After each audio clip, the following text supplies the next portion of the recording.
Al año de empezar mi colección de plantas, me di cuenta de algo que me hizo cuestionar todo lo que creía saber. Tenía 13 plantas que nunca habían visto una sola flor. 13 plantas que parecían condenadas a ser eternamente verdes.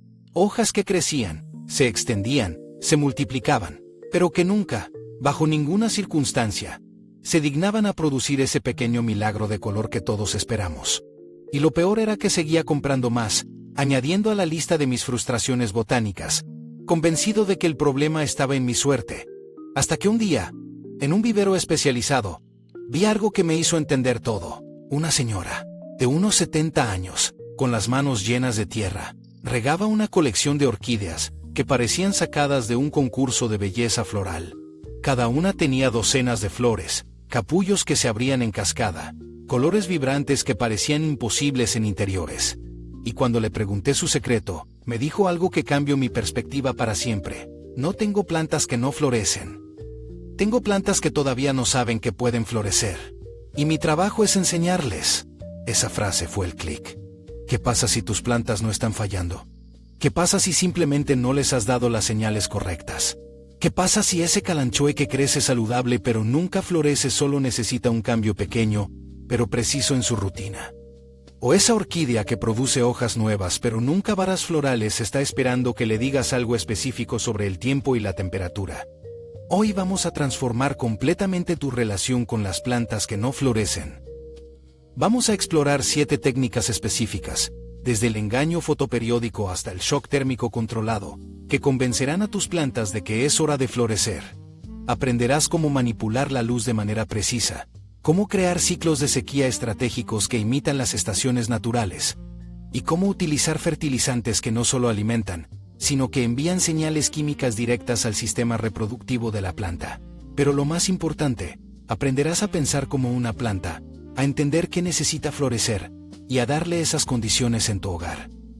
Quédate hasta el final porque voy a revelar un protocolo de 3 semanas que combiné a partir de técnicas de agricultura industrial, adaptado para interiores, y que tiene una tasa de éxito documentada del 89% en plantas consideradas rebeldes florales.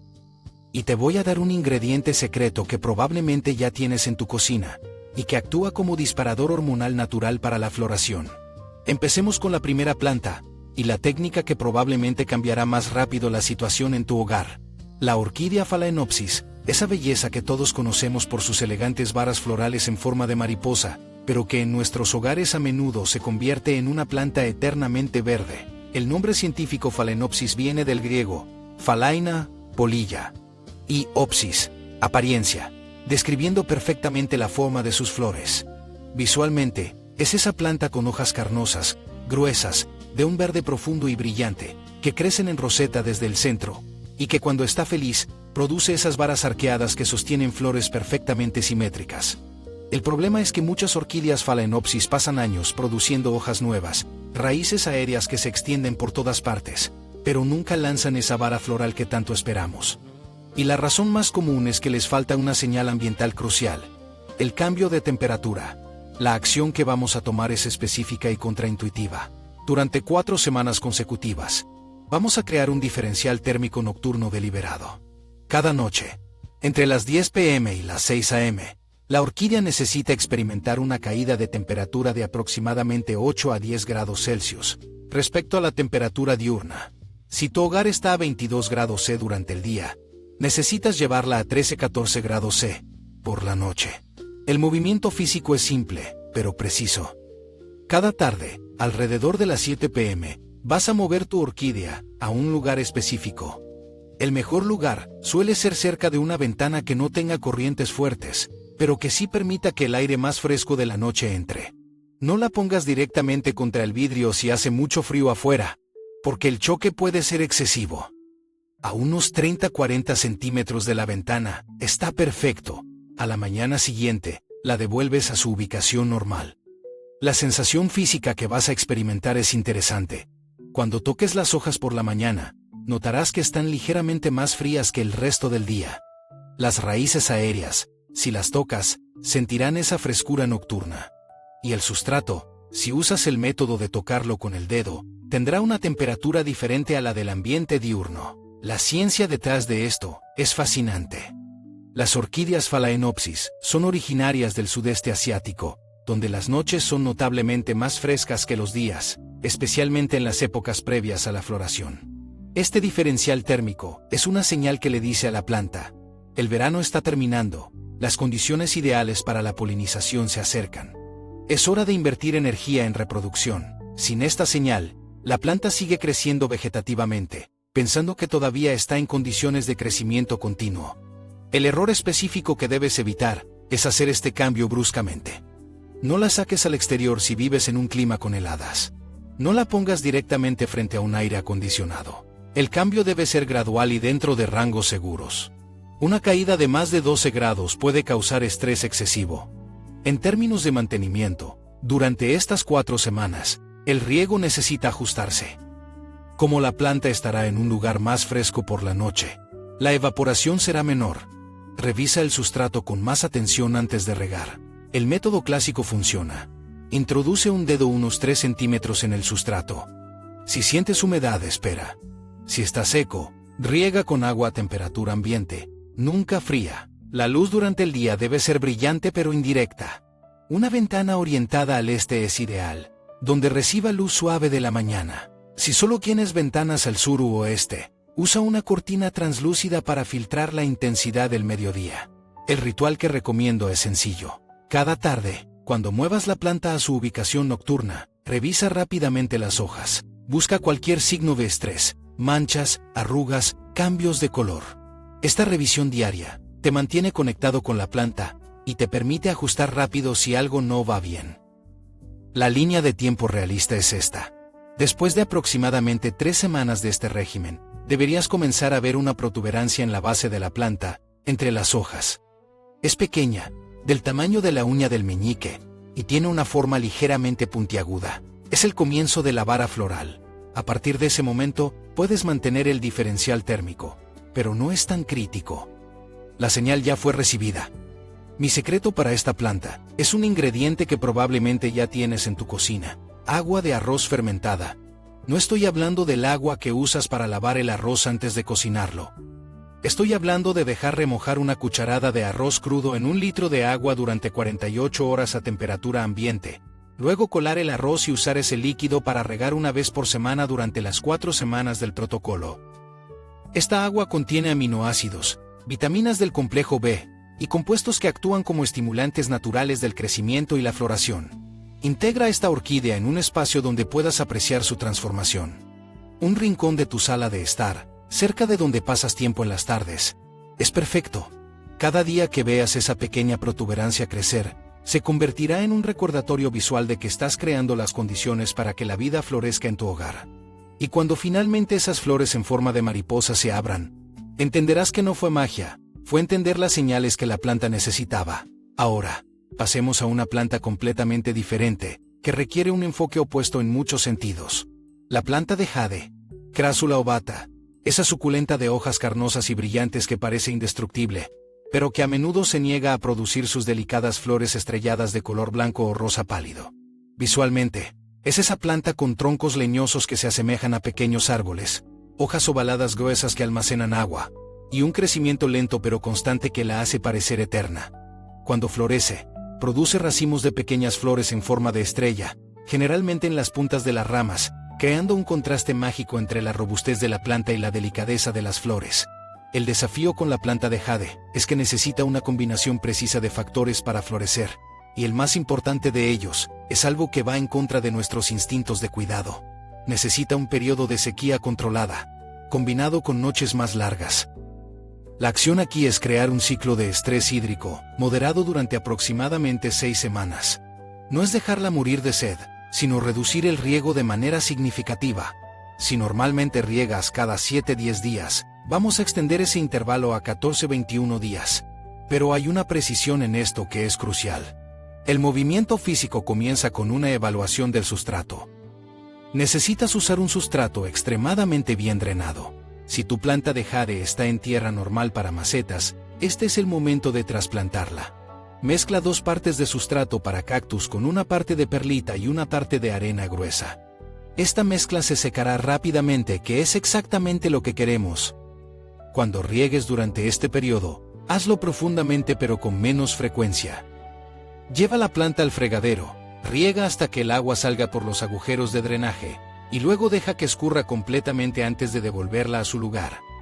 La sensación que debes buscar en el sustrato es de completa sequedad, no solo en la superficie, sino a varios centímetros de profundidad. Introduce un palillo de madera, como los que usas para brochetas, hasta el fondo de la maceta. Sácalo. Si sale limpio y seco, es momento de regar. Si trae partículas de sustrato húmedo adheridas, espera. La ciencia detrás de esta técnica es que en su hábitat natural en Sudáfrica, las plantas de jade experimentan una estación seca antes de la temporada de lluvias, que trae la floración. Este periodo de sequía moderada es una señal que le dice a la planta: las condiciones no son ideales para el crecimiento vegetativo. Es mejor invertir energía en reproducción para asegurar la supervivencia de la especie. La combinación con noches más largas, que podemos simular, completa la señal. El error específico aquí es permitir que la planta se quede en un sustrato constantemente húmedo durante este periodo. Eso no solo no estimulará la floración, sino que puede causar pudrición de raíces. Tampoco debes fertilizar durante estas 6 semanas. La planta necesita interpretar la falta de nutrientes junto con la falta de agua como señales ambientales. El mantenimiento durante este periodo es minimalista pero observacional. La planta debe estar en el lugar más luminoso que tengas. Ventana orientada al sur es ideal. Necesita al menos 4 o 6 horas de luz directa al día. Las hojas pueden adquirir un tono rojizo en los bordes, lo cual es normal y una señal de que está recibiendo suficiente luz. El ritual que sugiero es semanal. Cada domingo, realiza la prueba del palillo. Si es necesario regar, hazlo ese día. Si no, simplemente observa la planta. Mira las puntas de las ramas. Después de aproximadamente 4 semanas deberías comenzar a ver pequeños brotes que no son hojas nuevas. Son más delgados y emergen en grupos desde las puntas. Mi secreto para la planta de jade es una técnica de iluminación complementaria. Durante estas 6 semanas, cubre la planta con una caja de cartón negra cada tarde alrededor de las 6 p.m. y retírala a las 8 a.m. Esto simula las noches largas del invierno en su hábitat natural. No uses tela, usa cartón opaco para bloquear completamente la luz. Esta combinación de sequía controlada y noches largas es prácticamente infalible. Integra tu planta de jade en un espacio donde su transformación sea visible pero no intrusiva. Una repisa alta cerca de una ventana sur, donde puedas verla desde la distancia pero también acercarte para observar los detalles. Cuando esas pequeñas flores estrelladas aparezcan, entenderás que a veces, para que algo florezca, necesitamos crear las condiciones de desafío que activan su instinto más profundo de supervivencia y reproducción. Ahora, cambiemos completamente de escenario, y hablemos de una planta que florece con luz, pero de una manera muy específica. La Begonia rex, con sus hojas espectaculares que parecen pintadas a mano, es conocida principalmente por su follaje, pero cuando florece, produce pequeñas flores rosadas o blancas que, aunque no son el atractivo principal, son una señal de que la planta está en equilibrio perfecto. El nombre científico Begonia rex cultorum nos habla de su naturaleza híbrida y ornamental. Visualmente, es esa planta con hojas asimétricas, a menudo con patrones de plata, rosa, púrpura y verde, texturas aterciopeladas o metálicas, y un crecimiento compacto que la hace ideal para interiores. El problema con la Begonia rex es que muchas personas nunca ven sus flores porque están demasiado enfocadas en el follaje, y el cuidado se orienta hacia mantener las hojas perfectas, lo que a menudo significa condiciones demasiado estables y protegidas. La acción aquí es sorprendentemente simple, pero poco intuitiva. Necesitamos aumentar la intensidad de la luz, pero solo durante un periodo específico del día, y combinarlo con una humedad ambiental precisa. El movimiento físico implica 2 cambios. Primero, durante 4 o 6 semanas, coloca tu Begonia rex en un lugar donde reciba luz solar directa muy temprano en la mañana. Hablamos de la primera hora después del amanecer, cuando los rayos son suaves pero directos. Una ventana orientada al este es perfecta. Colócala de manera que reciba esta luz directa durante aproximadamente 45-60 minutos cada mañana. Segundo, y esto es crucial, aumenta la humedad ambiental alrededor de la planta durante este periodo. No hablo de nebulizar las hojas directamente, porque las Begonia rex son susceptibles a manchas foliares por agua estancada en las hojas. Hablo de crear un microclima húmedo. Coloca la maceta sobre una bandeja con piedras y agua, asegurándote de que el fondo de la maceta no toque el agua directamente. O colócala cerca de otras plantas para crear un efecto de jungla en miniatura. La sensación física que vas a buscar es en las hojas. Por la mañana, después de que la planta haya recibido su dosis de luz directa suave, toca suavemente una hoja. Debería sentirse firme pero no rígida, ligeramente fresca. Si las hojas se sienten calientes al tacto o muestran signos de quemadura con márgenes marrones, áreas blanquecinas, reduce el tiempo de exposición a luz directa. La ciencia aquí es interesante. Las begonías rex en su hábitat natural en las selvas de Asia crecen en el sotobosque, donde reciben ráfagas de luz solar que filtran a través del dosel superior. Estos momentos de luz directa, combinados con la alta humedad del ambiente selvático, son señales de condiciones ideales para la floración. En interiores, al proporcionar esta combinación, le decimos a la planta: estás en un ambiente seguro y favorable para reproducirte. El error específico que debes evitar es exponerla a luz directa del mediodía o de la tarde. Los rayos intensos quemarán sus hermosas hojas. Tampoco la nebulices directamente, especialmente si el agua queda atrapada en los pelillos de las hojas, ya que puede causar pudrición. En términos de mantenimiento, el riego debe ser consistente pero no excesivo. Durante este periodo de estimulación floral, mantén el sustrato uniformemente húmedo, pero nunca encharcado. Un buen método es regar cuando la capa superior del sustrato, aproximadamente 2 centímetros, se siente seca al tacto. Usa agua a temperatura ambiente, preferiblemente que haya sido dejada reposar durante 24 horas para que el cloro se evapore. El ritual que recomiendo es matutino. Cada mañana, cuando coloques la planta para recibir su luz directa suave, revisa la bandera de humedad si estás usando una. Asegúrate de que haya agua en las piedras, pero que la maceta no esté en contacto directo con ella. Esta atención diaria crea una rutina que te conecta con el ciclo de la planta. La línea de tiempo realista es de aproximadamente 3 a 5 semanas. Después de este periodo, deberías comenzar a ver pequeños tallos delgados emergiendo desde entre las hojas, no desde el centro como el crecimiento vegetativo, sino desde los nudos laterales. Estos tallos eventualmente desarrollarán pequeños capullos que se abrirán en flores discretas, pero encantadoras. Mi secreto para la begonía rex es una técnica de alimentación foliar muy específica. Una vez por semana, durante estas 4 o 6 semanas, usa un fertilizante líquido muy diluido, la mitad de la concentración recomendada, y aplícalo directamente al sustrato, evitando las hojas. Pero antes de aplicarlo, añade una cucharadita de melaza de caña por litro de agua de riego. La melaza contiene micronutrientes y carbohidratos complejos, que las plantas utilizan como fuente de energía para la floración, imitando los exudados de raíces de otras plantas en su entorno natural selvático. Integra tu begonía rex en un espacio donde puedas apreciar tanto su follaje espectacular como sus pequeñas flores. Un estante en tu oficina en casa, cerca de una ventana es ideal. Cada mañana, cuando la coloques para recibir su dosis de luz, será un ritual que no solo estimulará su floración, sino que te conectará con los ciclos naturales del día. Y cuando esas pequeñas flores aparezcan, entenderás que a veces la floración no se trata de esfuerzo heroico, sino de consistencia en pequeños gestos diarios. Ahora, pasemos a una planta que requiere un enfoque completamente diferente, casi opuesto a todo lo que hemos hablado hasta ahora. El anturio, Anthurium andreanum, con sus espectaculares flores, que en realidad son espatas modificadas candarbrácteas coloreadas, que rodean el verdadero inflorescencia. Es una planta que muchos tienen, pero pocos ven florecer repetidamente. Visualmente, es esa planta con hojas grandes, brillantes, en forma de corazón, que emergen de un centro compacto, y que cuando está feliz, produce esas espatas cerosas en rojo, rosa, blanco, o incluso verde, con un espádice central que parece una cola. El problema con los anturios es que a menudo producen una flor espectacular cuando los compramos, y luego nunca más se convierten en plantas de follaje, perdiendo esa cualidad ornamental por la que fueron elegidas en primer lugar. La acción aquí es radicalmente simple, pero requiere disciplina. Necesitamos replicar las condiciones de su hábitat natural en las selvas tropicales de América Central y del Sur, y el factor más importante es la consistencia.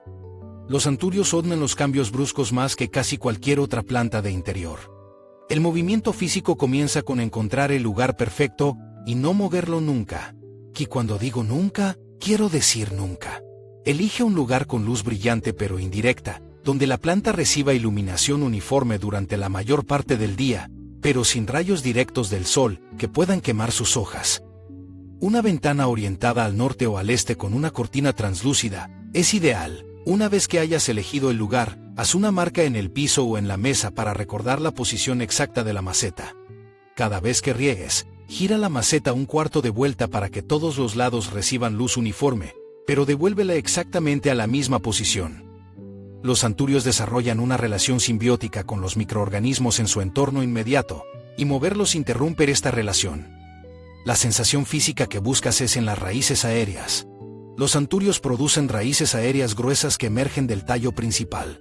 Estas raíces deben sentirse firmes, pero no leñosas, y deben tener un color verde pálido o blanquecino.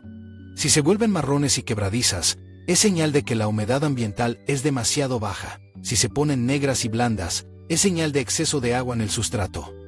La ciencia detrás de esta necesidad de consistencia es profunda. En su hábitat natural, los anturios crecen como epífitos o terrestres en el suelo de la selva, donde las condiciones son notablemente estables: temperatura constante, humedad alta, luz filtrada y uniforme. Cualquier cambio brusco en su entorno indica peligro potencial, y la respuesta evolutiva es detener la reproducción camafloración, hasta que las condiciones se estabilicen nuevamente. El error específico que cometen la mayoría de las personas es mover el anturio con frecuencia. Lo llevan a la cocina para regar, lo cambian de ventana según la estación, lo rotan para que se vea mejor en diferentes ángulos. Cada movimiento es interpretado como una amenaza potencial a su estabilidad. En términos de mantenimiento, el riego debe ser consistente pero no rutinario. Riega cuando la capa superior del sustrato, unos 2-3 centímetros, esté seca al tacto. Usa agua a temperatura ambiente, preferiblemente agua de lluvia o agua destilada, ya que los anturios son sensibles a los minerales del agua del grifo. Si solo tienes agua del grifo, déjala reposar durante 24 horas antes de usarla. La luz debe ser brillante, pero indirecta durante aproximadamente 10-12 horas al día. Si vives en un lugar con inviernos oscuros, considera usar una luz de crecimiento LED de espectro completo durante las horas diurnas para mantener la consistencia lumínica. El ritual que sugiero es semanal, pero minimalista. Cada domingo, revisa el sustrato con el método del dedo. Si necesita riego, riega en su lugar, sin mover la planta más de lo necesario para acceder a la base. Limpia las hojas con un paño suave y húmedo para quitar el polvo, lo que mejora la fotosíntesis. Pero hazlo con la planta en su lugar. La línea de tiempo realista después de establecer esta consistencia es de aproximadamente 2-3 meses. Una vez que la planta se sienta segura y estable en su entorno, comenzará a producir nuevas espatas. Primero verás un nuevo brote que emerge desde la base, diferente a una hoja nueva. Es más redondeado y tiene una textura cerosa incluso antes de abrirse. Mi secreto para los anturios es una técnica de alimentación muy específica. Una vez al mes, usa un fertilizante con alto contenido de fósforo, el número medio en la fórmula NPK, diluido a 1/4 de la concentración recomendada. Pero añade algo más: una cucharadita de té de manzanilla frío, y sin azúcar por litro de agua de riego. La manzanilla contiene compuestos que estimulan la producción de flores, y actúa como un fungicida natural suave, para proteger las raíces. Integra tu anturio en un espacio donde pueda ser el punto focal, pero no sea perturbado. Una mesa de centro en tu sala de estar, lejos de corrientes de aire de puertas o ventanas, es ideal. Su presencia constante y su eventual floración repetida se convertirán en un testimonio de que a veces, el mayor acto de cuidado es simplemente proporcionar consistencia y estabilidad. Ahora, pasemos a una planta que florece en respuesta a un factor que pocas personas consideran: la presión de las raíces. La violeta africana, Sainpaulia ionantha, con sus pequeñas flores aterciopeladas en racimos compactos, es una planta que puede florecer casi continuamente si se dan las condiciones correctas. Visualmente, es esa planta con hojas redondeadas, cubiertas de pequeños pelos que le dan una textura aterciopelada, que crecen en roseta baja, y que cuando florece, produce racimos de flores simples, o dobles en tonos de púrpura, rosa, blanco o azul. El problema con las violetas africanas es que muchas personas las tratan como plantas frágiles que necesitan condiciones especiales de invernadero, cuando en realidad su secreto para la floración continua es sorprendentemente simple. Les gusta estar ligeramente apiñadas en sus macetas. necesitamos mantener la violeta africana en una maceta relativamente pequeña en relación con el tamaño de su follaje. La violeta africana en una maceta relativamente pequeña en relación con el tamaño de su follaje. La regla es simple. El diámetro de la maceta debe ser aproximadamente un tercio del diámetro de la roseta de hojas. El movimiento físico comienza con una evaluación honesta del sistema de raíces. Si tu violeta africana ha estado en la misma maceta por más de un año y no está floreciendo, es posible que necesite un trasplante, pero no a una maceta más grande, sino a una maceta del mismo tamaño con sustrato fresco. Saca la planta con cuidado de su maceta actual. Observa las raíces. Forman una masa densa que sigue la forma de la maceta perfecto. Si están enredadas y circulando excesivamente, es hora de refrescar el sustrato. Prepara una maceta del mismo tamaño más grande, si la planta ha crecido significativamente, con un sustrato específico para violetas africanas. Este sustrato es generalmente más esponjoso y con mejor aireación que el sustrato universal. Coloca la planta en la nueva maceta, rellena con sustrato fresco y presiona suavemente para eliminar bolsas de aire. La sensación física que buscas es en el peso de la maceta. Una violeta africana lista para regar se sentirá notablemente más ligera que una que ha sido regada recientemente. Levanta la maceta para sentir su peso. Con práctica, podrás saber cuándo necesita agua sin necesidad de tocar el sustrato. La ciencia detrás de esta preferencia por estar ligeramente apiñada es que en su hábitat natural en las montañas de Tanzania, las violetas africanas crecen en grietas de rocas y en pequeños bolsillos de materia orgánica. El espacio limitado para las raíces crea una situación donde la planta interpreta que necesita reproducirse antes de que las condiciones se deterioren. Además, el estrés moderado de raíces apiñadas estimula la producción de hormonas florales. El error específico que debes evitar es usar macetas demasiado grandes. Una maceta grande retiene más humedad de la que las raíces pueden absorber, lo que lleva a pudrición. También elimina la señal de presión de raíces que estimula la floración. En términos de mantenimiento, el riego es crítico y debe hacerse desde abajo. Coloca la maceta en un platillo con aproximadamente 2 centímetros de agua a temperatura ambiente. Deja que absorba el agua durante 20-30 minutos, luego retira el exceso de agua. Nunca riegues desde arriba, ya que el agua en las hojas aterciopeladas puede causar manchas y pudrición. La luz debe ser brillante pero indirecta. Una ventana orientada al norte o al este es ideal. Si las hojas comienzan a estirarse hacia la luz y los tallos se alargan, es señal de que necesitan más luz. Si las hojas se vuelven pálidas o muestran signos de quemadura, tienen demasiada luz directa. El ritual que recomiendo es semanal pero simple. Cada semana, el mismo día, revisa el peso de la maceta. Si está ligera, riega desde abajo.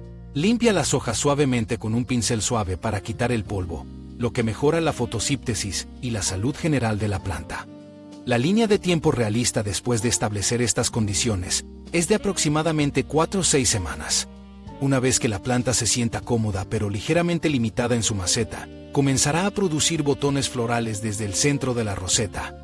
Primero verás pequeños racimos de botones que se parecen a pequeñas cabezas de alfiler, que gradualmente se alargan y desarrollan color. Mi secreto para las violetas africanas es una técnica de alimentación muy específica. Cada vez que riegues desde abajo, añade una gota de fertilizante líquido específico para violetas africanas al agua. Pero aquí está el truco. Alterna semanas. Una semana usa fertilizante con alto contenido de fósforo CoA para floración, y la siguiente semana usa uno balanceado.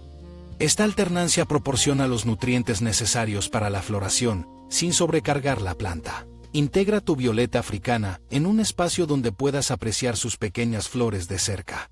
Una mesita de noche, un escritorio o una repisa en el baño comas, si tienes suficiente luz, son ideales. Su tamaño compacto y su floración casi continua la convierten en la planta perfecta para espacios personales donde quieras un toque de color y vida constante. Y cada vez que veas un nuevo racimo de flores, entenderás que a veces, limitar el espacio no es una restricción, sino un estímulo para florecer más abundantemente. Ahora, pasemos a la última planta de nuestro recorrido, una que requiere un enfoque completamente diferente, porque no florece en el sentido tradicional, pero su floración es igualmente espectacular.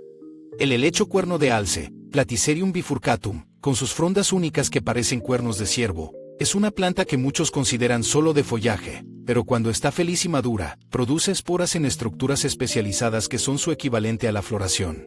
Visualmente, es esa planta epífita que crece en monturas de madera o en cestas colgantes, con dos tipos de frondas. Las frondas estériles, planas y redondeadas que se adhieren a la superficie, y las frondas fértiles, colgantes y bifurcadas que le dan su nombre característico. El problema con los helechos cuerno de alce es que muchas personas nunca ven la producción de esporas porque no replican las condiciones de su hábitat natural. No es solo humedad y luz, es la combinación específica de humedad ambiental alta con excelente circulación de aire. La acción aquí es crear un microclima que imite el dosel del bosque, donde estos helechos crecen naturalmente en Australia y el sudeste asiático. Necesitamos alta humedad, pero con movimiento de aire constante para prevenir enfermedades fúngicas. El movimiento físico implica dos elementos. Primero, montar o colgar el helecho cuerno de alce correctamente. Si está en una maceta tradicional, considera trasplantarlo a una montura de madera o una cesta de alambre forrada con musgo esfagno. Esta configuración permite que las raíces respiren mejor y replica su crecimiento epífito natural. Segundo, crea un ambiente de alta humedad con circulación de aire. Coloca la planta en un baño bien iluminado con luz indirecta brillante, donde la humedad de la ducha cree un ambiente húmedo. Pero asegúrate de que haya ventilación, o usa un humidificador cerca de la planta, pero colócalo de manera que la niebla no caiga directamente sobre las frondas. Un pequeño ventilador oscilante en velocidad baja, colocado a varios metros de distancia, puede proporcionar la circulación de aire necesaria, sin crear corrientes fuertes. La sensación física que buscas es en las frondas fértiles. Deben sentirse firmes pero flexibles, no quebradizas. El color debe ser un verde medio, no oscuro que indicativo de demasiada sombra, ni amarillento que indicativo de demasiada luz directa o falta de nutrientes. Las frondas estériles, calas que se adhieren a la montura, deben sentirse ligeramente esponjosas y deben estar firmemente adheridas. La ciencia detrás de esta necesidad de humedad con circulación es que en su hábitat natural, estos helechos crecen en las ramas de los árboles, donde reciben humedad de la lluvia y la niebla, pero el viento suave del dosel del bosque asegura que las frondas se sequen entre eventos de humedad. Esta alternancia entre humedad y sequedad es crucial para su salud y para la producción de esporas. El error específico que debes evitar es nebulizar las frondas directamente y dejar que permanezcan constantemente húmedas. Esto crea condiciones ideales para hongos y pudrición. Tampoco los coloques en un rincón sin circulación de aire, por muy húmedo que sea. En términos de mantenimiento, el riego es único. Sumerge toda la montura o cesta en un balde con agua a temperatura ambiente durante 10-15 minutos, aproximadamente una vez por semana en climas cálidos, y cada 10-14 días en climas más fríos. Deja que escurra completamente antes de volver a colgarlo. Las frondas estériles ayudarán a retener la humedad para las raíces. La luz debe ser brillante pero indirecta. Una ventana orientada al este o al norte es ideal. Si solo tienes ventanas al sur u oeste, usa una cortina translúcida para filtrar la intensidad. Los helechos cuerno de alce pueden tolerar niveles de luz más bajos que muchos otros helechos, pero para la producción de esporas necesitan buena iluminación. El ritual que sugiero es el remojo semanal. Cada semana, el mismo día, sumerge la planta. Mientras se remoja, revisa las frondas en busca de signos de problemas. Manchas marrones cada demasiada luz directa, o agua en las frondas pálidas camo muy poca luz, o frondas que se caen camo problemas de raíces o humedad inconsistente. La línea de tiempo realista para ver producción de esporas es de aproximadamente 6-12 meses después de establecer las condiciones óptimas. Primero, notarás que las frondas fértiles desarrollan áreas de color marrón o canela en la parte inferior. No son manchas de enfermedad, sino estructuras productoras de esporas llamadas soros. Gradualmente, estas áreas se extenderán, cubriendo gran parte de la superficie inferior de las frondas fértiles. Mi secreto para los helechos cuerno de alce es un alimento foliar específico. Una vez al mes, después del remojo semanal, pero antes de que las frondas se sequen completamente, usa un fertilizante líquido muy diluido, 1/4 de la concentración recomendada, y aplícalo con un rociador fino a las frondas, no al sustrato o montura. Los helechos cuerno de alce pueden absorber nutrientes a través de sus frondas, y este método de alimentación imita la forma en que reciben nutrientes en la naturaleza, a través del agua de lluvia que corre por los árboles. Integra tu helecho cuerno de alce en un espacio donde su forma escultural pueda ser apreciada. Colgado en una habitación con techos altos, o montado en una pared en un estudio o sala de estar, se convierte en una pieza de arte viviente. Y cuando esas esporas marrones aparezcan en la parte inferior de las frondas, entenderás que ha replicado con éxito las condiciones que necesita no solo para sobrevivir, sino para completar su ciclo de vida natural. Hemos recorrido 7 plantas y 7 técnicas diferentes para estimular la floración, cada una adaptada a las necesidades específicas de la planta. Pero ahora quiero llevarte más allá de las técnicas individuales. Quiero darte 3 principios fundamentales que, cuando los entiendes, te permiten abordar cualquier planta que se resista a florecer. Estos son los principios que separan el éxito del fracaso en la estimulación floral en interiores. No son trucos, no son atajos, son comprensiones profundas de cómo funcionan las plantas, derivadas de la fisiología vegetal y adaptadas para nuestro entorno doméstico. El primer principio es el principio de la señalización ambiental precisa. Las plantas no florecen porque sí. Florecen en respuesta a señales ambientales específicas que indican que las condiciones son ideales para la reproducción y que la supervivencia de la próxima generación está asegurada. Nuestro trabajo no es forzar la floración, sino proporcionar las señales correctas. La trampa más común aquí es pensar que más es mejor, más agua, más fertilizante, más luz. Pero en realidad, lo que funciona es la precisión. Cada planta tiene señales específicas. Para algunas es un diferencial térmico nocturno, para otras es una sequía controlada. Para otras es la longitud del día o la intensidad de la luz en un momento específico. Tu acción aquí es investigar el hábitat natural de tu planta, y no a nivel superficial, sino profundamente. ¿En qué tipo de ambiente evolucionó? ¿Bosque lluvioso? ¿Desierto? ¿Laderas montañosas? Zonas ribereñas. Cada uno de estos entornos tiene patrones específicos de temperatura, humedad, luz y disponibilidad de agua a lo largo del año. Tu objetivo es replicar, no las condiciones promedio, sino los patrones de cambio que ocurren antes de la temporada de floración natural. Por ejemplo, muchas plantas del desierto florecen después de las lluvias estacionales. En interiores, eso se traduce en un periodo de sequía moderada seguido de un riego profundo, no en un riego constante. Muchas plantas tropicales florecen cuando los días comienzan a acortarse después del solsticio de verano. En interiores, eso puede significar reducir gradualmente las horas de luz artificial. El error que debes evitar es tratar a todas las plantas por igual. Un protocolo que funciona para una suculenta del desierto probablemente matará a una orquídea tropical. La precisión viene del entendimiento específico. El segundo principio es el principio del estrés beneficioso moderado. Esto suena contraintuitivo, pero es fundamental. En la naturaleza, las condiciones perfectas y constantes son raras. Las plantas evolucionaron para interpretar ciertos tipos de estrés moderado como señales para reproducirse antes de que las condiciones empeoren. Este no es estrés dañino. No es dejar que la planta se marchite completamente, ni exponerla a temperaturas extremas, ni privarla de nutrientes esenciales. Es estrés moderado y controlado. Una sequía ligera, un ligero apiñamiento de raíces, un diferencial térmico, una reducción temporal de nutrientes. Tu acción aquí es aprender a identificar el punto óptimo de estrés beneficioso. Esa línea fina entre estimular la floración y dañar la planta. Para cada planta, esto es diferente. Para una planta de jade, es permitir que el sustrato se seque completamente y las hojas se vuelvan ligeramente menos turgentes antes de regar. Para una orquídea, es ese diferencial térmico de 8-10 grados. Para una violeta africana, es mantenerla ligeramente apiñada en su maceta. La señal de que estás en el punto óptimo, no en el dañino, es que la planta muestra signos de respuesta sin signos de sufrimiento. Hojas que pueden estar ligeramente menos turgentes pero no arrugadas. Crecimiento que puede ralentizarse ligeramente, pero no detenerse completamente.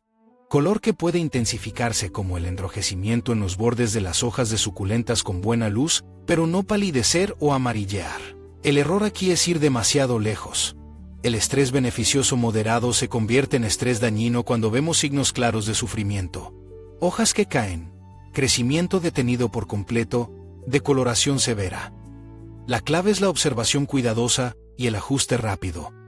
El tercer principio